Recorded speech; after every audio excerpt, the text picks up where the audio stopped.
Hare Krishna Maharaj. Hare Krishna. Please accept humble obeisances. Hare Krishna. Grace Prabhupada. Jai, very happy to see you. Yes. I know you'll be traveling a world tour, I heard. Just beginning. Just beginning. Day after tomorrow. Yes. Very glad to hear about your holiness.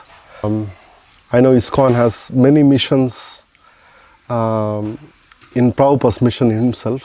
Yes. And I heard that you've been very instrumental in youth preaching, also heard instrumental in Namahata preaching. You were instrumental in making communities, having wide variety of dimension of services, of experience in Prabhupada's mission. We're very glad to have you, your presence. And we are thankful for your dedication for many years in Prabhupada's mission. Maharaj, we want to hear from you your experience and your realizations, and as a forecast to what Prabhupada wants it as a movement itself. And we hear from Prabhupada's lectures directly from Prabhupada that 50% of mission is pending. Yes. Can you enlighten us that what is that 50% in all about, and as a ISKCON leader, what we should know about it? Yes. Okay. Well, to begin with, I'm happy to be here. We're sitting under a wonderful neem tree, healthy neem tree, here in Kamyavanam. One of not so many places where you and so many devotees are endeavoring to actually address and help that 50% of Prabhupada's mission actually become a reality. So I'm very thankful to you and all the devotees here who are endeavoring in this way. It is absolutely essential for every single devotee within our society to understand actually what is Prabhupada's vision. That is there for any organization. Unless we understand the founder's vision of why he created his society or organization, then we'll not succeed, isn't it? So in order to more clearly, I would say, understand what thought pattern Srila Prabhupada presented and tried to manifest, we have to go back a little bit in history. We have to go back to when Srila Prabhupada was still in India, and what his thought pattern was at that time. It took me many years, actually, probably around 25 years of my 50 plus years serving within the society to understand certain things. And I'm still learning, of course. It's a long process. But to me, one, we could say, milestone that helped me actually begin to grasp Srila Prabhupada's vision and therefore his mission. Unless we know the vision, we'll never understand about what the mission is meant to be. And that goes back to his Back to Godhead magazine, which he started, of course, as we know, in 1944. In the year 1956, Srila Prabhupada published a very interesting and important, I would say, article in the form of an essay called Gita Nagari. I had read it a little bit, but it never really clicked, you know. In Krishna consciousness, the books that we actually read and study, because these are eternal and very deep and profound literatures, they take a little time. Some aspects take a little bit of time. So, at some particular point, maybe about 25 years ago, I put together something that was seemingly like not, that was missing, because before 1956, 7 years before, 1949, Srila Prabhupada wrote an important letter to the Deputy Minister of India, at that time, one Dr. Patel. And that letter of 1949, which is in the folio, and the essay on Gita Nagari, which is also in the folio, which is unknown to probably 95% of our devotees, that even it exists, what to speak of reading it, what to speak of understanding it. These two documents are extremely important, and Prabhupada basically was manifesting, elaborating his vision of when he would go to the Western countries and how he would introduce Lord Chaitanya's mission. And it's in 4 phases, and I've been sharing this these 2 documents actually with devotees over the last 10 years or more, to some of my godbrothers also. And some of them actually are using it in their preaching, which I'm very happy about. I just saw Chandramouli Maharaj talking about the 4 movements. Chandramouli Maharaj, Sureshwar Prabhu, Yes. my godbrother, who's been very strong in making presentation on, Srila Prabhupada and his mission for the last so many years. He travels. He's, Srila Prabhupada as the founder Charya.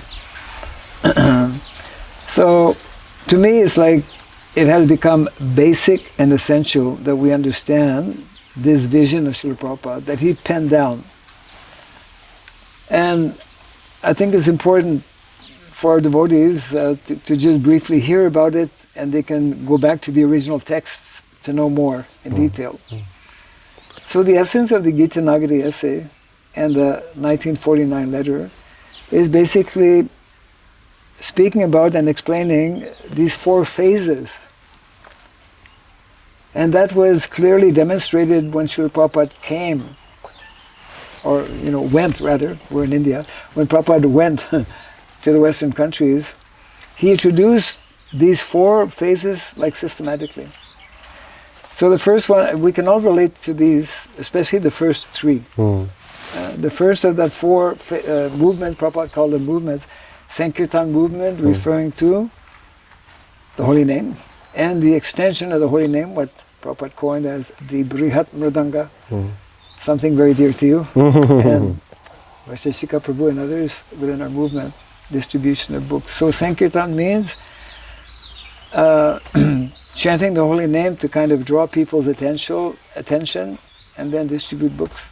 Second movement, Prabhupada called it temple worship movement. Once you have a few people interested, they need a place to go. So Prabhupada established temples. People need to know, what is this, Hare Krishna. They need to be introduced to Krishna, the Supreme Personality of Godhead. And then the third movement is, okay, once people hear about it, come to our temple, those who are serious, they will be trained in Krishna consciousness. That is what is called, Prabhupada coined it as spiritual initiation movement. What we have today as congregational development, isn't it? Now the 4th phase, which is a mysterious phase in one sense, or the missing link, or missing phase. Confidential knowledge. Prabhupada, confidential knowledge. Rajavidya. Rajaguyam. So Srila Prabhupada, I don't know, but he gave it a name that immediately is possibly a little bit difficult to understand. He called it Classless Society Movement, which of course, when we analyze it, we come to know it basically means Daiva Varnashrama. As we were reading this morning in the purport, when Krishna is the center, when we all, regardless of our position within society as a Brahmana, Kshatriya, Vaishya, Shudra, when we all perform bhakti, devotional service, when we're all keeping Krishna as the center, then we're all one big family, one big united family, endeavoring for the same goal of individually advancing in Krishna consciousness, and also something that we generally maybe think less about, but that is very essential. Srila Prabhupada wanted not only that his movement be a spiritual organization, but that it be also an educational movement, a cultural movement, and lastly but not least, a social movement, a movement to bring about changes within society. So this fourth movement especially is actually what our acharyas refer to as Daiva Varnashrama. And this is, Prabhupada gave many important instructions. One of the most, I would say, important instructions has to do with the need to establish an educational institution that would facilitate our devotees to understand Varnashrama. So he called it Varnashrama College, isn't it? Nice. So just very briefly, I mean, this is the overall vision. Prabhupada wanted not only that we establish temples in the cities and reach out to people, but he wanted that we actually revive, reintroduce our Vedic culture, which is primarily an agrarian culture. Sorry. Yeah. Thank you, Maharaj. It was very deep, profound. Yeah. I mean, being a new devotee like me and book distribution, whatever we are doing service, I was with group of leaders in ILS. Yes. So now you said first moment is Harinam, holy name. Second is book distribution. The first one is the holy name and books together. Books together, correct. Sankirtan. Sankirtan movement. Second is temple Worship. movement. So like when you say holy name and book distribution, we have clear definition, Maharaj. Like, Yes. okay, we have to distribute books, we have a count, Yes. we have to do holy name on the streets. Yes. It's a clear definition. Yes. I mean, it comes to Varnashrama, the aspect is very big. Yes. There's a lot of confusion. I mean, everybody has their own definition. Can you tell us in a simple way, 3 things I should do if I want to please or be part of this 50% mission? 3 things I can do and be part of this mission and please Srila Prabhupada. Yes. Precisely. Yes. An agrarian-based culture. Correct. Agrarian-based culture means that the vast majority of people live in the country, live in the villages. Therefore, Prabhupada began to establish farm communities.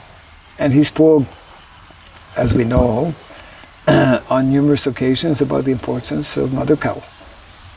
Because cow culture is at the center of Vedic culture, isn't it? So therefore, it is important for devotees to understand where we should be going in a practical way in terms of Varnashram, looking at where we are now. Where we are now is mostly in the cities. Where we are now is mostly in terms of the 3 phases. So to begin understanding the 4th phase, we need to educate ourselves. Because most of us, especially outside of India, we have not had the exposure of Vedic culture. We've been totally disconnected. And unfortunately, here in India, since the last 200 years, practically speaking, we have been moving away from the roots, our roots, Vedic roots. We've even before independence of India, Western way of life, Western way of thinking, Western culture has basically taken over in India. So we need to educate ourselves. Therefore, Varnashram colleges are absolutely essential to begin that understanding, because Vedic Varnashram colleges are meant to introduce what is called the 4 Vedic sciences. Vedic society is based on what is called Chatur Vidya, which is largely unknown, totally unknown, I would say, to modern society, and largely unknown to our own devotees as well, which is a big topic. So there are many small steps that can be taken. One of them is to educate ourselves by taking possibly certain courses, or at least by reading a very important book, which is having all the major quotes of our founder Acharya Srila Prabhupada regarding Varnashrama. that deal with agriculture, that deal with economy, that deal with cows, that deal with education, Varnashram college, etc.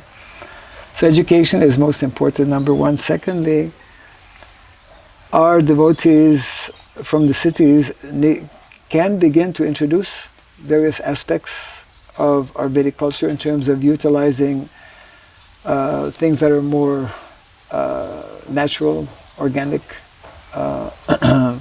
There's a GBC resolution, as you may know, which goes back, my God, many years.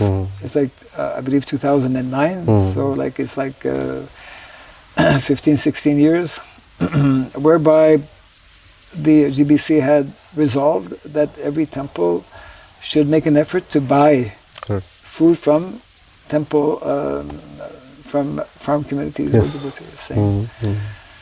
In addition, we can begin to, more and more devotees in India especially are familiar with, and it is also available, what we call Panchagavya products. Natural soaps. You see, practically everything that is being sold on the market, commercially manufactured, etc., is very much polluted. Correct. So on a small scale, we can begin to utilize more natural products. We can visit some farm communities, some projects, wherever we may be. And we can have some discussion to try and just visualize and understand what Prabhupada was trying to tell us. There's a ministry, there's only one country at present that has actually a national ministry for Varnashram, and that's India. Correct. And it has its office in Mayapur. The co-directors are Basu Ghosh Prabhu and Venugopal Prabhu. Both the first and second generation are being represented there. And IDVM India, which is referring to the Varnashram ministry, ISKCON Daiva Varnashram ministry, has been giving over the years various courses on Varnashram related topics. And therefore, devotees in general need to take some time. You see, briefly, Prabhupada expected and wanted that we, those who are not in front line preaching, distributing books, or doing Harinam, or busy in establishing temples, those who are not in front line preaching should actually be involved in helping revive our villages. Correct. I heard you always mention that cities are the places to preach and countries are the places to live. Yes. So you, if I understand this correctly, like we should develop a lifestyle of agrarian based. Yes. And absolutely. we should spend time in preaching, going out of villages to the other part of. That's the way, the model you are looking for. Yes. Our devotees from this city, we should have every temple, every city temple should have a village department where we have devotees who are dedicated for going out in the villages. Where do we get our food from in the city? We get it from the village. Correct. Isn't it? But we're getting polluted food. Correct. Food that is not grown naturally, etc. Correct. We're getting milk, which is also polluted, Correct. isn't it? There's also, as you know, a GBC resolution to that effect as well, to take and offer the Lord only ahimsa milk. So, Prabhupada wanted, that's nicely explained in that book, speaking about Varnashrama. I should have brought a copy here. But in the introduction, the group of devotees who actually were commissioned by the GBC way back in 1996, Prabhupada's centennial, to do some research on community development, they realized that actually we can't speak about community development unless we understand Prabhupada's, Varnashram statements. And basically they mentioned there how Prabhupada's intention was twofold in terms of establishing temples. He wanted to train devotees who will remain in the cities to do preaching. Those who will not be in frontline preaching, they should be trained. They should be trained to move out of the city. Because Prabhupada I'm sure many devotees have heard, was very clear in his understanding that modern cities and modern day civilization, it's nearing its end. Correct. Prabhupada stated how modern day civilization is a doomed civilization, will soon come to an end. It's unsustainable. Correct. It is artificial in so many ways. So yes, there's a need to have devotees begin reaching out. Our villages are in a very bad state of affairs. Correct. All over. All over. So just to keep a little on the same context, Maharaj. Yeah. So if I'm a congregation devotee connected to ISKCON, I'm being part of a temple where I'm attending regular Bhakti Shastri courses. I'm chanting my 16 rounds. I'm attending Sunday program. How can I contribute to this mission, having different duties? You mentioned one thing is using cow products or connecting to the farms. Yes. But what else I can contribute as a congregation member being part of this mission? I understand it's a very important mission though. Yes. Well, one can support our projects in different ways. One can help our different goshalas that are there. We have devotees who are doing this since many years on a regular basis. Correct. Adopt a cow, Correct. even adopt a village or a goshala. And largely educating ourselves simply by this process of educating ourselves in terms of what was Prabhupada's overall vision. Krishna will give us the intelligence in terms of, okay, what specifically, there are many things. We have a list of 27 items, Okay. That devotees can actually be doing. Correct. And so connecting with the ministry, connecting with those who are developing these projects, Correct. will be very useful and helpful. Yeah, that's good to hear, Maharaj. Yeah. We also want to hear from you. What's your vision for next maybe 5 years from now? What do you want to see in ISKCON as being Prabhupada disciple, in a leadership, an ISKCON leadership? What we should focus, like, we have a goal by 2026 we should distribute this many books, Yes. in this many Bhagavatams, this many Gitas. There Yes. is a top level goals. Yes. Like, can we hear from you what can be done, or there is an instructions, can be Yes. vision given Yes. for next 5 years or whatever? You have any plans? Yes, within the next 5 years, we should endeavor that the maximum number of temples actually have a farm community, Okay. which is a standing order given by Srila Prabhupada. Within 50 kilometers radius of a city temple, we should have a pilot project or functional community where the produce can actually be provided to offer to the deities and to the devotees as well, number one. Secondly, within the next 5 years, we should endeavor to have maximum number of varnashram colleges. It's not that we need to build any big building, but even just one person, one brahmana who has some Vedic knowledge and understanding can begin on a small scale. So establishing, having these communities, having a varnashram college, or at least people reading on a regular basis books like speaking about varnashrama. We should also have devotees who are connected with establishing gurukulas, because that is very much connected with this whole 50% of Prabhupada's mission, which is a big topic in itself. And lastly, it would definitely be very helpful. That was brought out in ILS just a few days ago. The question was asked, why is it that we don't know so much about varnashram? And the question was asked, well, how many ministries do we have in different countries? Well, no, there's no global ministry about varnashrama. Correct. We need to establish a global ministry for varnashrama, simply in order to actually begin discussing and educating devotees. And as many countries where we have temples should, like India has done 15 years ago, should establish a national ministry for Varnashrama. Only then, where we have individuals, where we have some kind of facility to speak about and to gradually begin educating our devotees, only then we will begin to understand Prabhupada's vision. Jai. So if I precisely understand what you have said, Maharaj, we should increase Varnashram colleges, we should connect temples, city temples to the farms, and we Yes. should increase the farm communities. Yes. And also ISKCON should have a global ministry Yes. of taking care of Varnashrama and keep talking about it and implementing things. Yes. That will help as ISKCON as you perceive it as a good milestone to move on it for Prabhupada's mission to move 50%. Yes, otherwise the 50% will remain 50%. It's how 50 years. For the last 50 years, it has been practically undeveloped, isn't it? We've Correct. not.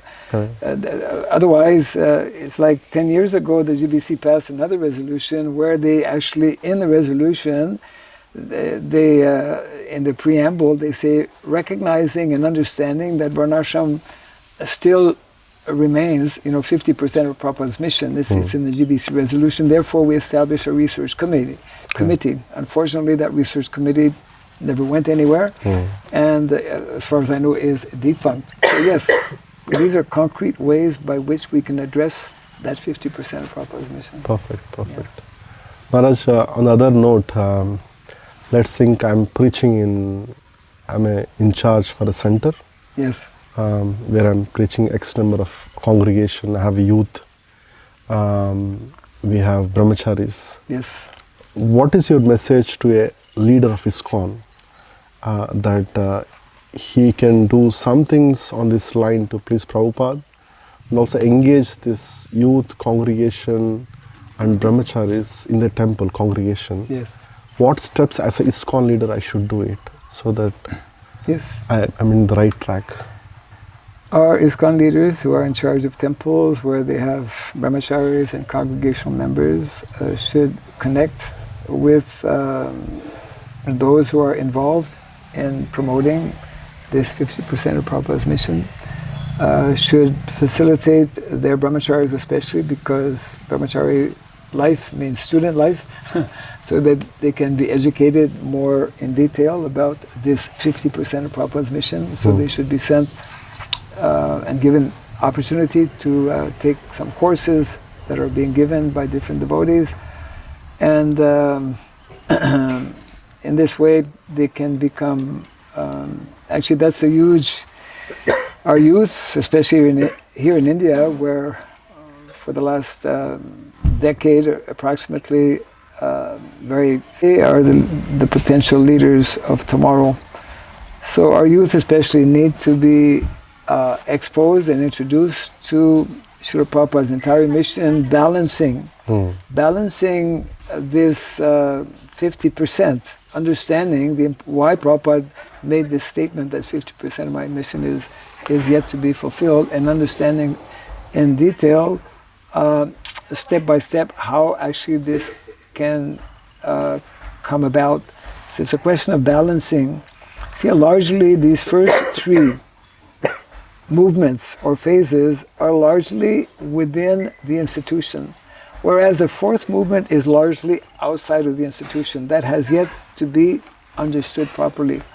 There's going to be ISKCON involvement. How precisely, it will only be more clearly understood once the dialogue begins, once we begin to educate ourselves. So I would highly recommend those who are leaders in our temples, especially for youth and congregation, to gradually give them that opportunity to learn about this complete vision of Srila Prabhupada. Then things will automatically, I would say, fall into place. Others can give some impetus or kind of a push, because as a leader of a community or a temple, I'm doing nice festivals, congregation is growing, my youth is engaged. Why do I bother to learn and get into this stuff? Because I'm happy what I'm doing. Yes. Can you give some kind of things which will inspire me to get into this? Yes. Because I'm getting funds, I'm happy in city, congregation is growing, my youth is growing. Why Yes. should I Yes. take pain to do this learning? Yes. Well, it's a little bit like somebody may be satisfied in just preaching, not preaching, but in maybe developing his own Krishna consciousness. Our movement and Vaishnavas, by nature and by definition, are meant to especially demonstrate this quality of compassion, this quality of caring actually for the whole world. This was pointed out by Srila Prabhupada. Initially, Prabhupada was just focusing on individuals who could become brahmanas, isn't it? And then Prabhupada mentioned Mahaprabhu's mission is for everyone. So we need to educate ourselves. We need to understand that actually it is very much part of our responsibility, those who are in cities, those who are having nice temple or nice congregation, the tendency is to kind of fall back on what we have, not being aware and concerned sufficiently about the rest of the population, most of whom actually, of course, in a place like India, majority of people are still in villages. Whereas if we look at a situation like the US or Canada, the US in particular, 95% of the population are in the cities. So we should know that the city lifestyle is not meant to be for the vast majority of people, and therefore we should as leaders, anyone who's a leader responsible for a temple, and that cannot be artificially imposed upon an individual. That realization, that understanding has to come naturally. We need to hear and understand what is Prabhupada's vision. From one day to the next, our so-called nice situation in the city where I have a lot of money in the bank, and not because I have a good congregation and the funds are no problem and I have enough manpower, that whole situation overnight can change. Like COVID times. Yes, COVID was like an example. Yes. If I just precisely put your thoughts, Yes. so saying that understanding or involving in this mission, we are pleasing Acharyas, Srila Prabhupada, and also we are expanding the preaching to villages. That's one advantage. Third thing also mentioned, devotees can connect it to cows and land. That makes sure their good health, and also they can be grounded, being connected to Mother Earth. I can see that lot of advantages, and we're expanding preaching by coming to agrarian thing, and more people from villages can be connected to Krishna consciousness.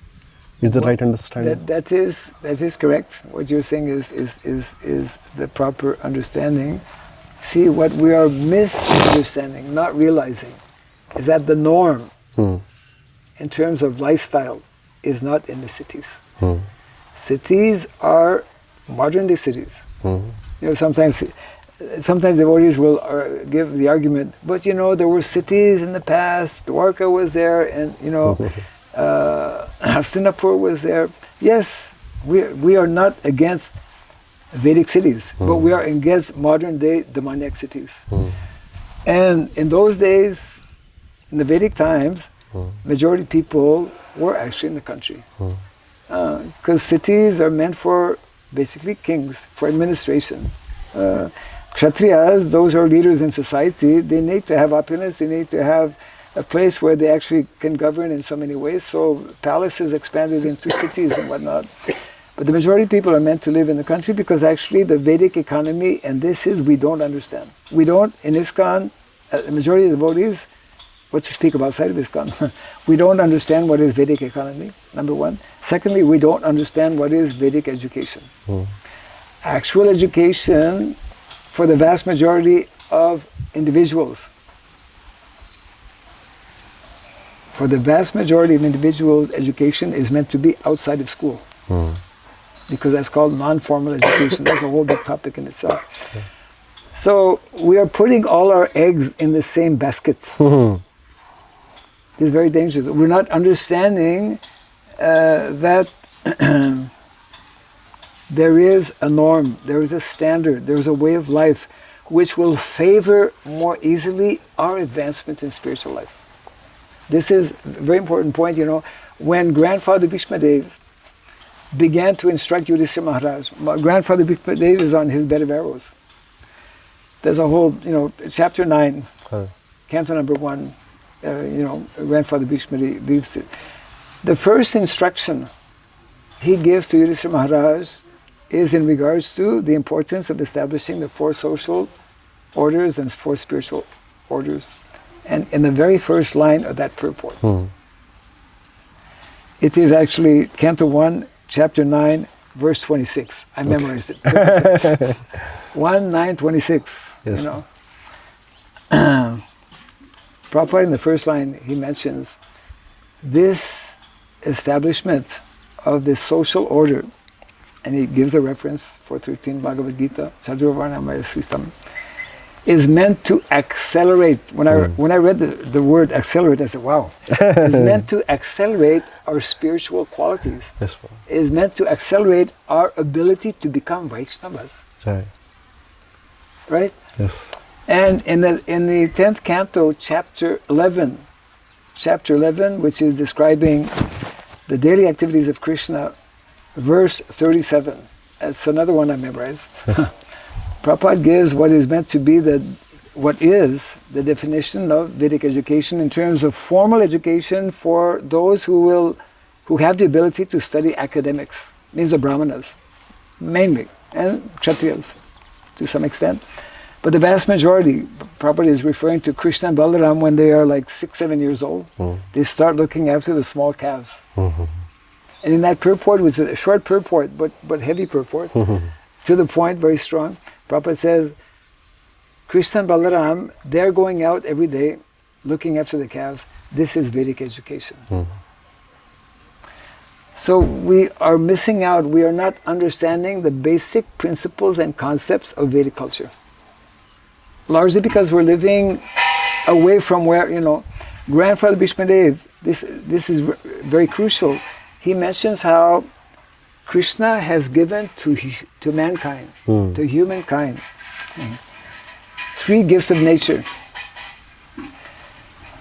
Totally forgotten about in modern day society, forgotten unfortunately by our own devotees. What are those 3 gifts of nature? It begins with cows.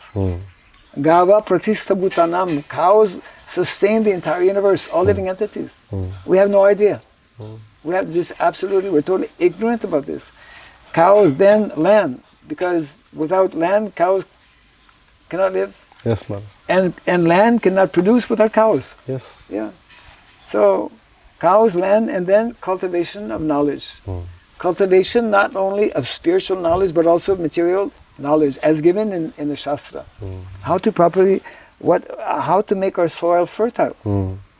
Most people don't know this. Okay. We've done the opposite by introducing modern agro business, agriculture. Okay. By introducing tractors that are destroying the soil, chemical fertilizers, hybrid seeds. These are the enemies of natural agriculture. Okay. Well, on the same note, I think we are discussing on the lifestyle. You're talking about food. Yes. You see, nowadays, if you walk into any of our temples, we have a big feast with paneer from the market. I was interacting with one activist on natural farming. When he came to our kitchen, he was shocked to see the ingredients we have. Can you give some tips? What should be norm, or at least some guidelines or standard, what you call, how we should have prasadam, Krishna prasadam? Because there is any guidelines we can hear from you? Basic guidelines means that we need to educate ourselves, and that's very fundamental in terms of understanding the whole, it's integral part. Prabhupada actually says that food is our first religion. He actually mentions that. So we need to be much more conscious of where we're getting our food from. from where we are sourcing our food, what are we offering to the deities? Even the incense, most of the incense in most of our temples, we're offering poison. Bamboo stick, which is actually... Well, we're offering, but it's been dipped in all kinds of chemicals. Okay. Flowers from the market, Correct. nice garlands. Whenever our sannyasis visit or senior Vaishnavas visit our temples, we give them generally garlands, commercial, which are contaminated in so many ways. Okay. So we need to educate ourselves. We need to have some devotees who understand the value of... we have some devotees, for example, who are Ayurvedic doctors, who are yoga teachers, and who understand the importance of diet and of food. We should be having seminars in our temples. We've been doing it on a small scale. It needs to be done on a much larger scale. Where, some years back, our Gaurnataraj had started, and then our Dr. Srinivas, Dattatreya Prabhu. They're very knowledgeable, and when devotees come to know, because most of our devotees are not having good health. Correct. We're not eating properly. We're not offering proper food, and so therefore it begins with bringing in. We have devotees who are knowledgeable, and probably some literatures might be there also written by devotees. Otherwise, we are actually doing a disservice to the whole cause and mission itself. Also heard we have a resolution of offering ahimsa milk to the deities. Correct. And I also heard from you that we should have ghee, cow ghee, in the intake, what we do. Yes. There's a contention is that utility is a principle, and they also say time plus circumstances when we do this kind of offering pure bhoga to deities. Can you give a simple little steps so that we can offer it to deities, something easy that people can adopt? For example, one offering a week. Okay. One offering a week, totally pure. Pure, okay. Totally organic. This makes easy. And then go from there. Okay. Kind of, that's called baby step, right? Nice. You start with something practical. Correct. Gradually, once a week, offer incense that is from devotees, that is made from cow dung, for example, like you're doing here, for example. Correct. Different areas like this, we can start. See, everything is based on education. We need to educate ourselves. We need to educate our devotees in general. Because very often we are just not aware of the of all of the ill effects and the karmic reaction that is actually there. Knowingly or unknowingly, we are accumulating every single day so much of karmic reaction. So we as devotees especially, and we as a society, as a movement, are meant to be the ones who are properly situated in knowledge so that we can instruct others. So charity begins at home. Maharaj, you also mentioned about... Actually, the smart guys are staying in the villages. Prabhupada made the statement, it's in the folio. Okay. What is the definition of intelligence? Prabhupada replied, not leaving your village.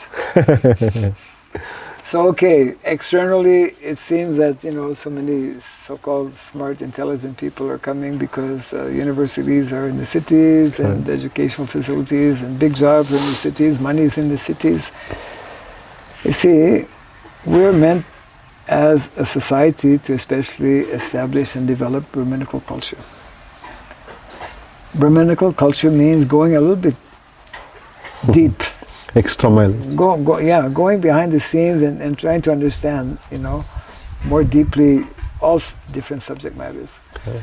So, the more we simply just exclusively focus, which is unfortunately what what modern day society is encouraging more and more people, and it's happening like that, to leave the cities, to leave the country, to come in the cities.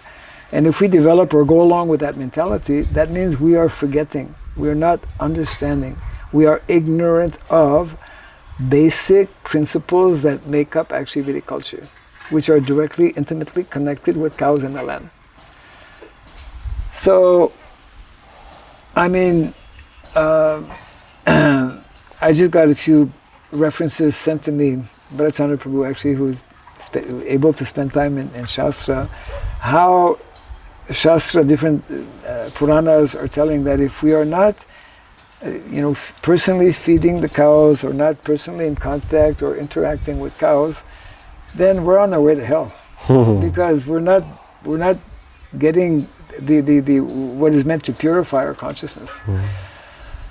So we need to hear, again, it comes back to the source. We need to hear what the founder Acharya, who is representing our Vaishnava Acharyas, who are all representing Shastra and what Krishna ultimately is telling. We need to hear from them, and we need to just, by hearing from them, taking the necessary time, we'll understand that actually this whole overemphasis on cities, if we fail to understand the absolute, not only necessity, but urgency to save our villages. Our villages are on the brinks of destruction. When I was doing my doctoral research, visiting 108 villages, in many villages, I could not even see one bull. And the number of cows, very less. And that was not the focus of my research. My focus was on Vedic sociology, but that was part of it. See, unless we as Vaishnavas, we have to become somewhat sensitive to the condition of our villages, the condition of our cows, the condition of people who are living in these villages. We have 12-year-old boys who are addicted to alcohol, probably younger also, and they're being encouraged because we had some programs where 90% of the population were drunk, attending the program, because that's what they do. It means that actually they're misled. It means that their consciousness is way down. It means they're not getting the kind of support, moral support, spiritual direction. And therefore, why is it that 20 or 30,000 of our farmers here in India, one farmer every 32nd commits suicide? Yeah. We should be aware of this as devotees, isn't it? So, you're emphasizing that Chaitanya Mahaprabhu mission is every town and every village. Yes. And we should also focus in villages. And because a general criticism even from the public in the media that all the sadhus goes to cities. The sadhus don't go to villages. Sadhus should go to the city to tell people to go back to village. And ISKCON should actually be doing that. We're not doing that. We're not even thinking about it. Why? Because we don't understand that actually majority of people are meant to live in a village. And when we say the majority of people, we also should understand the majority of our devotees should be living in village. Only those who are in frontline preaching, they should be in the city. If you're not in frontline preaching, you have no business to live in the city. And if you're living in the city, you should know that this is actually not in keeping with what is meant to be the norm. And we as a society are meant to reestablish what is the norm. We don't understand that actually there's a norm, there's a way of living, there's a lifestyle which is especially demonstrated in Vrindavan. That's why the theme, this is the third year, I'm having the same theme, make Vrindavan villages. Yes. So interesting to start, keep a lighter note, Guru Maharaj. We want to know your tour next 3 months. Yeah. Where are you going? How? What are you envisioning? Yeah. Just keep it light so that you want to. Yeah. Well, I'm leaving for the Gulf countries for visiting 2 Gulf countries. After the Gulf countries, I'll be visiting Africa, West Africa. After Africa, I'll be going to Spain, then France, and Switzerland. Yes. Then I'll be going to Czech Republic. I'll be going to Ukraine. Then I'll be going to Canada, actually, for about a month. both eastern side, western side. I may slip over to California. And then from Canada, I'll be coming to Indonesia. From Indonesia, in all likelihood, not yet fully finalized, to the Philippines. From the Philippines to Cambodia, Cambodia to Malaysia, and Krishna willing, back to India. Jai, that's a huge travel, Maharaj. I mean, very, very inspired. At this age, you've been traveling. You're so focused in what you're doing. Can you give some tips to our next generation how to get more focus on the mission?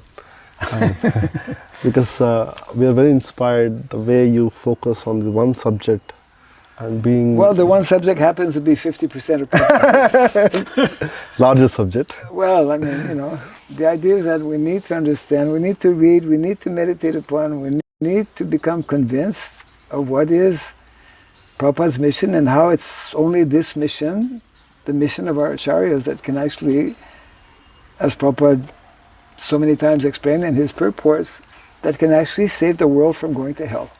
Because the whole world is on the royal road to hell. Because it's totally into materialism and not understanding, you know, the basics of life and whatnot. So this knowledge of Bhagavad Gita, this knowledge of Srimad Bhagavatam, whole Vedic lifestyle, which is totally unknown, isn't it?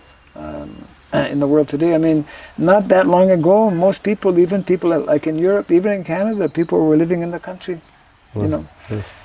What to speak of Asian countries where it's more natural. So devotees, we have to hear with attention what is the desire and what is the mission of our founder Acharya. And this book, especially speaking about Varnashram, is addressing specifically this 50% of Prabhupada's unfulfilled mission. And you know, the fourth movement automatically contains the other three. It's not that we're choosing the fourth one and you know, rejecting the other three. They're all there. Prabhupada said, okay, you be in village, you go by bullock cart, north, south, east and west, you distribute books and chant the holy name, get people involved in Mahaprabhu's mission. Maharaj, if you see on history, we are one of the most successful organization in India and across the globe. We have distributed millions of books. We have opened hundreds of temples. Yes. And many initiated devotees. If we go to every corner of the world, Prabhupada's mercy is going across the globe. I know you have a mission of this 50%. So your vision, I mean, I could understand that if you focus on Prabhupada's 50%, this can be more expanding this mission and this preaching can go on little more heavily. What's the thought? How do we go from here and there by adding this mission? You mentioned that we are expanding, we have so many more temples, we have so many more devotees, we're distributing so many books, but we're losing many devotees also. We're losing many devotees because we have not completed Prabhupada's mission. When there's 50% of anything missing, that's a big chunk. So Prabhupada's mission is to revive Vedic culture. How we can revive Vedic culture, knowing and understanding that actually Vedic culture means village life, village culture. How can we revive Vedic culture knowing that the cities as they exist today will very soon actually not be there, as predicted by Srila Prabhupada, and as anyone can understand, because it's more and more artificial, more and more demoniac, etc. So therefore, there is an urgency because time is running out. Correct. Prabhupada mentioned how, you know, if we look at the history, different empires have come. Roman Empire, Greek Empire, you know, Mongol Empire, and the general life span of an empire is about 200 years. Well, the Western Empire, the American dream, is about 200 years old, isn't it? Yes. So we are on the verge, actually, And Prabhupada, he would walk in some of the cities and he would point his cane. See this building there? Yes. It won't be there for a long time. Yeah. Because it's all, yeah. So we need to have, Prabhupada said, I mean, there are wars all over the world, as we know, and we're on the brinks of Third World War. Prabhupada spoke about World War III, and he said when World War III will come, and frankly speaking, some say it's already begun. Maybe not full scale. It's only when the atom bomb goes, then that will be the end. Prabhupada mentioned that when that moment in history takes place, there will be hundreds and thousands of people who will be running to our communities simply because they have no food and no shelter. Where are our communities to receive these hundreds and thousands of people? Why would Prabhupada speak about these things if he didn't mean it? Why would Prabhupada promote and remind us we have to establish Varnashrama Dharma if it was just, not possible? Acharyas don't speak about things for nothing. They give directions that are realistic, that are doable, isn't it? Okay. We just have to listen to those instructions and endeavor, even though they may seem like impossible. But as we know, as Prabhupada told us, impossible is a word in a fool's dictionary. Correct. There is no such thing as impossible for devotees. The world affairs is very, very bleak, Correct. as we know right now. And frankly speaking, the solution that Srila Prabhupada and our acharyas are giving is actually the only hope that is there. And we have to learn how to properly present it so that it can actually resonate for even people who are non-devotees. Because there are many people who are over 50 years that's promoting what is called equal villages, equal living. They came, as a matter of fact, a few years back, they came to Hungary, Krishna Valley. They were very impressed by what they saw. And they asked one of our devotees, who was one of the main leaders there, to join their European Council, which he did for some time. In other words, there are many people, they may not know about Krishna consciousness, they may not know anything even about the Vedic culture, but they know that the modern way of living and the whole direction in which modern society is going is like totally destructive. Prabhupada said modern civilization is a killing civilization. It's totally destructive in so many ways. Yeah. Well, you also mentioned about in a lot of your lectures about Vedic economy. Vedic economy? Yeah. Can you precisely help us, like as a simple devotee, what should I do to increase Vedic economy?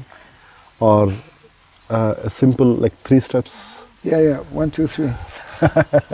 Well, one should take a course on Vedic economy, which our Varnashram College will be giving. Nice. Because there are 4 basic Vedic sciences, and the 4th of those is called Varta, which means Vedic economy, which is unknown in modern day society by modern day leaders, which is unknown to our devotees also.